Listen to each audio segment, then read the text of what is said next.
ಎಲ್ರಿಗೂ ನಮಸ್ಕಾರ. ಸರಳವಾಗಿ ಮಹಾಶಿವರಾತ್ರಿ ಉಪವಾಸ ಆಚರಣೆ ಹೇಗೆ ಮಾಡೋದು ಮತ್ತು ಶಿವರಾತ್ರಿ ಉಪವಾಸ ಮುರಿಯುವ ಕ್ರಮ ಸಂಪೂರ್ಣ ಮಾಹಿತಿನ ಈ ವಿಡಿಯೋಲಿ ನೋಡೋಣ. ಸರಳ ಭಕ್ತಿಯನ್ನು ಮೆಚ್ಚುವ ಶಿವನ ಆರಾಧನೆ ಹೇಗೆ, ಶಿವನಿಗೆ ಯಾವ ಕ್ರಮದಲ್ಲಿ ಪೂಜಾ ವಿಧಾನವನ್ನು ಕೈಗೊಳ್ಳಬೇಕು ಎನ್ನುವುದರ ಕುರಿತು ಬಹುತೇಕ ಜನರು ತಿಳಿದಿಲ್ಲ. ಧಾರ್ಮಿಕ ಗ್ರಂಥಗಳ ಪ್ರಕಾರ ಶಿವನಿಗೆ ಪೂಜೆ ಸಲ್ಲಿಸುವಾಗ ಕೆಲವು ಕ್ರಮಗಳನ್ನು ಅನುಸರಿಸಬೇಕು, ಆಗ ಶಿವನು ಸಂತೃಪ್ತನಾಗುತ್ತಾನೆ ಎಂದು ಹೇಳಲಾಗುವುದು. ಭಗವಾನ್ ಶಿವನ ಆರಾಧನೆಯ ಅತ್ಯಂತ ಪ್ರಮುಖ ದಿನವೇ ಶಿವರಾತ್ರಿ, ಅಂದರೆ ಮಹಾಶಿವರಾತ್ರಿ ಪರ್ವ. ಭಕ್ತರು ಮಹಾದೇವನ ಅನುಗ್ರಹಕ್ಕಾಗಿ ಉಪವಾಸ, ವ್ರತಾಚರಣೆ, ಶಿವನ ನಾಮಜಪ, ರುದ್ರಾಭಿಷೇಕದಂತಹ ಅನೇಕ ನಾನಾ ಸೇವೆಗಳ ಮೂಲಕ ದೇವನನ್ನು ಒಲಿಸಿಕೊಳ್ಳಲು ಪ್ರಯತ್ನ ಮಾಡುತ್ತಾರೆ. ಶಿವರಾತ್ರಿಯ ಆಚರಣೆ ನಮ್ಮ ನಾಡಿನಲ್ಲಿ ತುಂಬ ಜನಪ್ರಿಯ. ಆ ದಿನ ಇಡೀ ರಾತ್ರಿ ಗುಡಿ ಮಠಗಳಲ್ಲಿ ಅಷ್ಟೇ ಏಕೆ ಮನೆಗಳಲ್ಲೂ ನಿರಂತರ ಭಜನೆಗಳು ನಡೆಯುತ್ತವೆ. ಭಕ್ತರೆಲ್ಲರೂ ಉಪವಾಸವಿದ್ದು ಇಡೀ ರಾತ್ರಿ ಅಖಂಡ ಜಾಗರಣೆಯ ನಿಯಮ ಪಾಲಿಸುತ್ತಾರೆ. ಉಪವಾಸ, ಜಾಗರಣೆ, ಶಿವಧ್ಯಾನಗಳ ತ್ರಿವೇಣಿ ಸಂಗಮವೇ ಶಿವರಾತ್ರಿ. ಶಿವನು ನಮಗಾಗಿ ಧರಣಿಗೆ ಅವತರಿಸಿ ಬಂದಾಗ ನಾವು ನಿದ್ರೆ ಮಾಡುವುದು ಮಾಯೆಯಲ್ಲವೇ? ಅಂದು ಎಲ್ಲ ಶಿವಲಿಂಗಗಳಿಗೆ ಅರ್ಚನೆ, ಅಭಿಷೇಕ ಆಗಿ ಮಂತ್ರಪಠಣ, ಭಜನೆ, ಸಂಕೀರ್ತನೆಗಳು ಸಂಭ್ರಮದಿಂದ ನೆರವೇರುತ್ತವೆ. ಹಲವು ಶಿವಾಲಯಗಳಲ್ಲಿ 11 ಸಲ ರುದ್ರಾಭಿಷೇಕ ಮಾಡುತ್ತಾರೆ. ಭಕ್ತರು 101 ಇಲ್ಲವೇ 1001 ಬಿಲ್ವಪತ್ರೆಗಳನ್ನು ಪಂಚಾಕ್ಷರಿ ಮಂತ್ರ ಪಠಣದೊಂದಿಗೆ ಹರನಿಗೆ ಅರ್ಪಿಸುತ್ತಾರೆ. ಹೀಗೆ ಶಿವರಾತ್ರಿ ಕೇವಲ ಉಣ್ಣುವ, ಉಡುವ, ತೊಡುವ ಹಬ್ಬವಲ್ಲ, ನಮ್ಮ ಆಚಾರ ವಿಚಾರಗಳು ಮಹಾಪರಿವರ್ತನೆಯ ಸಂಸ್ಕೃತಿ ಹಬ್ಬವೂ ಹೌದು. ನಮ್ಮ ನಾಡಿನ ತಾಯ್ನೆಲದ ಭಾಷೆಯ ಮಣ್ಣಲ್ಲಿ ಮಹಾಲಿಂಗ, ಬೆವರಲ್ಲಿ ಅಭಿಷೇಕ, ಕಲ್ಲಲ್ಲಿ ಕರ್ಪೂರಲಿಂಗ, ನುಡಿಯಲ್ಲಿ ನೈವೇದ್ಯ. ಈ ಆಧ್ಯಾತ್ಮಿಕ ಸಂಸ್ಕಾರ ಹಾಗೂ ಸಾಂಸ್ಕೃತಿಕ ಜೀವನದ ಒಡಲಾಳದ ಮಹಾಶೋಧನೆಯ ಯಾತ್ರೆಯೇ ಮಹಾಶಿವರಾತ್ರಿ. ಹಿಂದೂಗಳು ವರ್ಷದುದ್ದಕ್ಕೂ ಒಂದಲ್ಲ ಒಂದು ಹಬ್ಬ ಹಾಗೂ ವ್ರತ ಆಚರಿಸುತ್ತಾರೆ. ಇವುಗಳಿಗೆ ಅತ್ಯಂತ ಮಹತ್ವ ಕೊಟ್ಟಿದ್ದಾರೆ. ಇವುಗಳಿಗೆ ಪುರಾಣದ ಹಿನ್ನೆಲೆ ಕೂಡ ಉಂಟು, ವಿಜ್ಞಾನ ಹಿನ್ನೆಲೆಯೂ ಇದೆ. ಇವುಗಳಲ್ಲಿ ಒಂದು ಶಿವರಾತ್ರಿಯ ಜಾಗರಣೆ.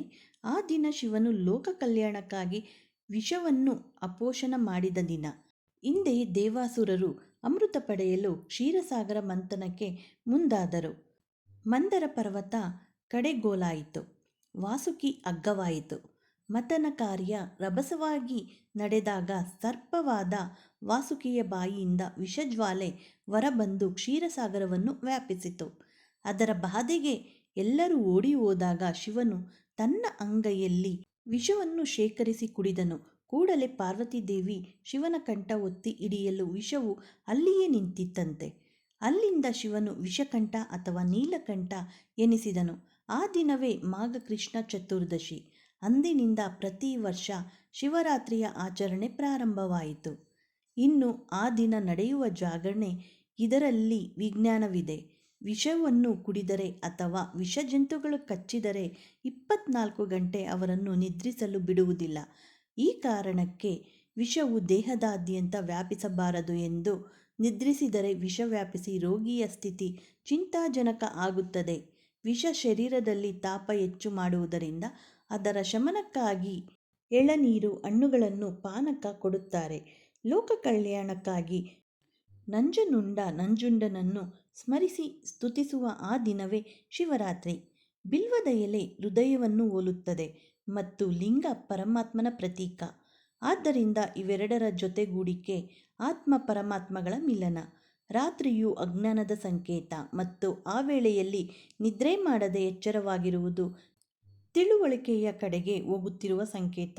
ಹೀಗೆ ಶಿವರಾತ್ರಿಯ ರಾತ್ರಿ ಜಾಗರಣೆ ಮಾಡುವುದು ಮೋಕ್ಷದ ಕಡೆಗೆ ಹೋಗುವುದು ಎಂದು ತತ್ವಗಳು ತಿಳಿಸುತ್ತವೆ. ಉಪವಾಸ ಮಾಡುವುದು ಎಂದರೆ ದೇವರಿಗೆ ಹತ್ತಿರವಾಗುವುದು, ದೇವರ ಬಗ್ಗೆ ಚಿಂತಿಸುತ್ತಿರುವುದು ಎಂದರ್ಥ. ಹೀಗೆ ಆತನ ಧ್ಯಾನದಲ್ಲಿ ಇರುವಾಗ ಊಟ ತಿಂಡಿಯ ಕಡೆಗೆ ಗಮನ ಹೋಗುವುದಿಲ್ಲ. ಜಾಗರಣೆ ಎಂದರೆ ಜಾಗೃತರಾಗಿರುವುದು ಎಂದರ್ಥ. ರಾತ್ರಿಯಲ್ಲಿ ಜಾಗರಣೆ ಮಾಡುವುದರ ಅರ್ಥವೇನು? ರಾತ್ರಿ ಎನ್ನುವುದು ತಮೋಗುಣದ ಪ್ರತೀಕ. ಆಲಸ್ಯ, ನಿದ್ರೆ, ಅಹಂಕಾರ, ಅಜ್ಞಾನಗಳ ದ್ಯೋತಕ ನಿಶೆ.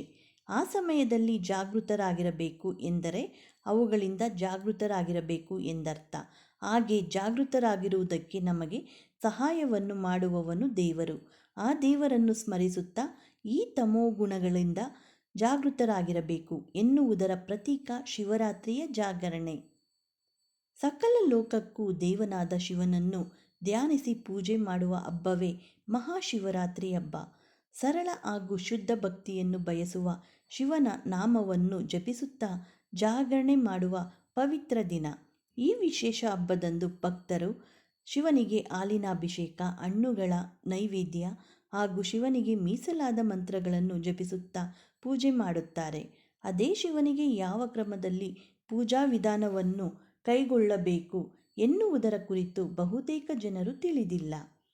ಧಾರ್ಮಿಕ ಗ್ರಂಥಗಳ ಪ್ರಕಾರ ಶಿವನಿಗೆ ಪೂಜೆ ಸಲ್ಲಿಸುವಾಗ ಕೆಲವು ಕ್ರಮಗಳನ್ನು ನಾವು ಅನುಸರಿಸಲೇಬೇಕು. ಶಿವರಾತ್ರಿಯ ಆಚರಣೆ ಯಾವ ಕ್ರಮಗಳನ್ನು ಅನುಸರಿಸಬೇಕೆಂದು ನೋಡೋಣ. ಸಾಮಾನ್ಯವಾಗಿ ಶಿವರಾತ್ರಿಯಲ್ಲಿ ಭಕ್ತರು ಮುಂಜಾನೆ ಶಿವನ ದೇವಾಲಯಗಳಿಗೆ ಭೇಟಿ ನೀಡುತ್ತಾರೆ. ಸಂಜೆಯ ಪೂಜೆಯ ಸಿದ್ಧತೆಗಳಿಗೆ ಹೆಚ್ಚಿನ ದೇವಸ್ಥಾನಗಳನ್ನು ಮುಚ್ಚುತ್ತಾರೆ. ಹಾಗಾಗಿ ಬಹುತೇಕ ಜನರು ಮಧ್ಯಾಹ್ನದ ಮೊದಲೇ ಶಿವನಿಗೆ ಪೂಜೆಯನ್ನು ಮುಗಿಸುತ್ತಾರೆ. ಮುಂಜಾನೆಯೇ ಬಹುತೇಕ ಜನರು ಶಿವನಿಗೆ ಬಿಲ್ವಪತ್ರೆ, ಹಣ್ಣು, ಧಾತುರ, ಹಾಲಿನ ಅಭಿಷೇಕ ಸೇರಿದಂತೆ ವಿವಿಧ ನೈವೇದ್ಯಗಳನ್ನು ಅರ್ಪಿಸಿ ಪೂಜೆಗೈಯುವರು.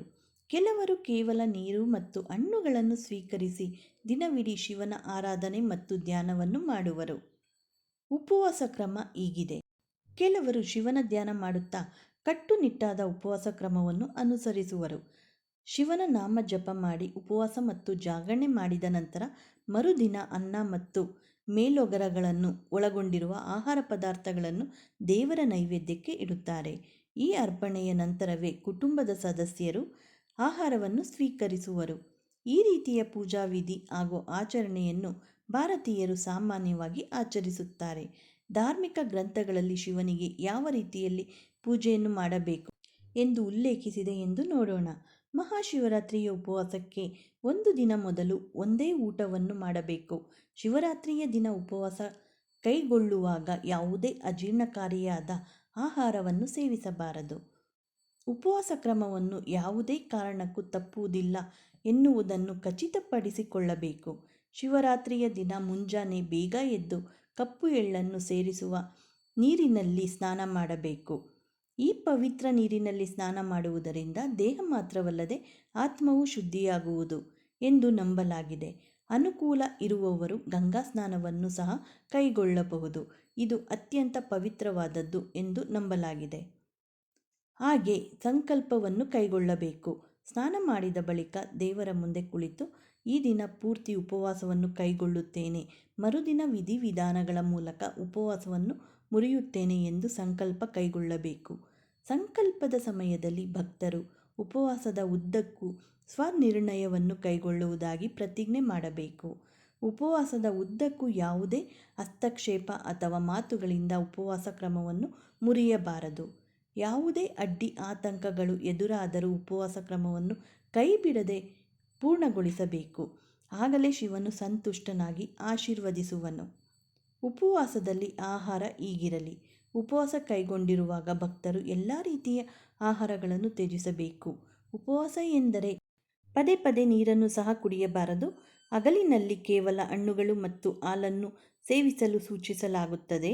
ರಾತ್ರಿಯ ವೇಳೆಯಲ್ಲಿ ಕಟ್ಟುನಿಟ್ಟಾದ ಉಪವಾಸವನ್ನೇ ಕೈಗೊಳ್ಳಬೇಕು. ಹಗಲಿನಲ್ಲಿ ಸೇವಿಸಿದ ಹಣ್ಣು ಮತ್ತು ಹಾಲು ದೇಹದ ಪೋಷಣೆಯನ್ನು ಮಾಡುತ್ತವೆ, ವ್ರತಾಚರಣೆಗೆ ಶಕ್ತಿಯನ್ನು ಒದಗಿಸುತ್ತವೆ. ಭಕ್ತರು ಸಂಜೆಯ ವೇಳೆ ದೇವಸ್ಥಾನಕ್ಕೆ ಭೇಟಿ ನೀಡುವ ಮುನ್ನ ಇನ್ನೊಮ್ಮೆ ಸ್ನಾನ ಮಾಡಬೇಕು. ಆಗ ಅದು ಆ ದಿನದ 2ನೇ ದಿನದ ಸ್ನಾನವಾಗಿರುತ್ತದೆ. ದೇವಸ್ಥಾನಕ್ಕೆ ಹೋಗಲು ಸಾಧ್ಯವಾಗದೇ ಇರುವವರು ತಾತ್ಕಾಲಿಕವಾದ ಲಿಂಗವನ್ನು ಸ್ಥಾಪಿಸಿ, ಅಂದರೆ ಶಿವಲಿಂಗವನ್ನು ಸ್ಥಾಪಿಸಿ ಪೂಜಾ ವಿಧಿವಿಧಾನವನ್ನು ಕೈಗೊಳ್ಳಬಹುದು. ಮಣ್ಣಿನ ಅಥವಾ ಹಿಟ್ಟಿನ ಶಿವಲಿಂಗವನ್ನು ಮಾಡಿ ಪೂಜಿಸಬಹುದು. ಆಗ ಆ ಲಿಂಗಕ್ಕೆ ಹಾಲಿನ ಅಭಿಷೇಕ ಮಾಡುವ ಬದಲು ತುಪ್ಪದ ಅಭಿಷೇಕವನ್ನು ಮಾಡಬಹುದು. 4 ಬಾರಿ ಶಿವನ ಪೂಜೆ ಮಾಡುವುದು ಉತ್ತಮ. ಶಿವರಾತ್ರಿಯಂದು ಶಿವನ ಪೂಜೆಯನ್ನು ರಾತ್ರಿಯ ಸಮಯದಲ್ಲಿ ಮಾಡುವುದು ಅತ್ಯಂತ ಶ್ರೇಷ್ಠ ಹಾಗೂ ಪವಿತ್ರವಾದದ್ದು. ಶಿವನ ಪೂಜೆಯನ್ನು 4 ಬಾರಿ ಮಾಡಲು ಉಲ್ಲೇಖಿಸಲಾಗಿದೆ. ಇಡೀ ರಾತ್ರಿಯನ್ನು 4 ಪ್ರಹರ್ಗಗಳಾಗಿ ಮಾಡಿ ಪೂಜೆಯನ್ನು ಮಾಡಲಾಗುವುದು. ಒಂದೇ ಪೂಜೆಯನ್ನು ಮಾಡಲು ಬಯಸುವ ಭಕ್ತರು ಮಧ್ಯರಾತ್ರಿಯಲ್ಲಿ ಒಂದು ಪೂಜೆ ಮಾಡಿ ಜಾಗರಣೆ ಹಾಗೂ ಜಪವನ್ನು ಮುಂದುವರಿಸಬಹುದು. ಶಿವಲಿಂಗದ ಪೂಜೆ ಮಾಡುವಾಗ ಮೊದಲು ಶಿವನಿಗೆ ಇಷ್ಟವಾಗುವ ವಿವಿಧ ವಸ್ತುಗಳ ಅಭಿಷೇಕವನ್ನು ಕೈಗೊಳ್ಳಬೇಕು. ಉದಾಹರಣೆಗೆ ಹಾಲು, ಗುಲಾಬಿ, ನೀರು, ಶ್ರೀಗಂಧದ ಲೇಪನ, ಮೊಸರು, ಜೇನುತುಪ್ಪ, ಸಕ್ಕರೆ, ತುಪ್ಪ, ನೀರಿನ ಅಭಿಷೇಕವನ್ನು ಹಾಗೂ ಬಿಲ್ವಪತ್ರೆ ಕೈಗೊಳ್ಳಬೇಕು. ಯಾರು 4 ಪ್ರಹರದಲ್ಲಿ ಪೂಜೆಯನ್ನು ಕೈಗೊಳ್ಳುತ್ತಾರೋ ಅಂತಹವರು ಮೊದಲ ಪ್ರಹರದಲ್ಲಿ ನೀರಿನ ಅಭಿಷೇಕ, 2ನೇ ಪ್ರಹರದಲ್ಲಿ ಮೊಸರು, 3ನೇ ಪ್ರಹರದಲ್ಲಿ ತುಪ್ಪ ಹಾಗೂ 4ನೇ ಪ್ರಹರದಲ್ಲಿ ಜೇನುತುಪ್ಪದ ಅಭಿಷೇಕವನ್ನು ಕೈಗೊಳ್ಳಬೇಕು. ಅಭಿಷೇಕಗಳ ನಂತರ ಶಿವನಿಗೆ ಬಿಲ್ವಪತ್ರೆಗಳ ಹಾರವನ್ನು ಹಾಕಿ ಅಲಂಕರಿಸಬೇಕು. ಪವಿತ್ರವಾದ ಬಿಲ್ವಪತ್ರೆಯು ಶಿವನನ್ನು ತಣ್ಣಗಾಗಿ ಇರಿಸುವುದು. ಆರತಿಯನ್ನು ಬೆಳಗುವುದು ತುಂಬಾ ಮುಖ್ಯ. ಬಿಲ್ವಪತ್ರೆಯ ಅಲಂಕಾರದ ನಂತರ ಚಂದನ ಮತ್ತು ಶ್ರೀಗಂಧದ ಲೇಪವನ್ನು ಹಚ್ಚಬೇಕು. ಅದಾದ ಬಳಿಕ ದೀಪವನ್ನು ಬೆಳಗಿಸಿ ಧೂಪ ಮತ್ತು ದೀಪದ ಆರತಿಯನ್ನು ಕೈಗೊಳ್ಳಬೇಕು. ನಂತರ ವಿಭೂತಿಯನ್ನು ಹಚ್ಚಿ ಓಂ ನಮಃ ಶಿವಾಯ ಎನ್ನುವ ಪವಿತ್ರ ಹಾಗೂ ಸರಳ ಮಂತ್ರವನ್ನು ಜಪಿಸುತ್ತಲೇ ಇರಬೇಕು. ಉಪವಾಸ ಕ್ರಮ ಮುರಿಯುವುದು ಹೇಗೆ? ರಾತ್ರಿ ಜಾಗರಣೆ ಮುಗಿಸಿದ ಬಳಿಕ ಮರುದಿನ ಭಕ್ತರು ಸ್ನಾನ ಮಾಡಬೇಕು. ನಂತರ ಉಪವಾಸ ಕ್ರಮವನ್ನು ಮುರಿಯಬೇಕು. ಉಪವಾಸವನ್ನು ಮುರಿಯಲು ಸೂಕ್ತವಾದ ಸಮಯ ಎಂದರೆ ಸೂರ್ಯೋದಯದ ಪೂರ್ವಾವಧಿ, ಅಂದರೆ ಸೂರ್ಯೋದಯ ಆಗುವ ಮೊದಲು ಸ್ನಾನ ಮಾಡಿ ಆಹಾರವನ್ನು ಸೇವಿಸಬೇಕು. ಗ್ರಂಥಗಳ ಪ್ರಕಾರ ಚತುರ್ದಶಿ ತಿಥಿ ಮುಗಿಯುವ ಮೊದಲು ವ್ರತದಿಂದ ಗರಿಷ್ಠ ಲಾಭವನ್ನು ಪಡೆಯಬೇಕು. ಈ ಮಾಹಿತಿ ಏನಾದರೂ ನಿಮಗೆ ಉಪಯುಕ್ತವಾದರೆ ಲೈಕ್ ಮಾಡಿ, ಹಾಗೆ ಎಲ್ಲರಿಗೂ ಶೇರ್ ಮಾಡಿ. ಮತ್ತಷ್ಟು ವಿಡಿಯೋಗಳಿಗೆ ನಮ್ಮ ಚಾನಲನ್ನು ಸಬ್ಸ್ಕ್ರೈಬ್ ಮಾಡಿಕೊಳ್ಳಿ. ಮತ್ತೆ ಸಿಗೋಣ ಇನ್ನೊಂದು ವಿಡಿಯೋದೊಂದಿಗೆ. ಎಲ್ಲರಿಗೂ ಧನ್ಯವಾದಗಳು. Thank you for watching.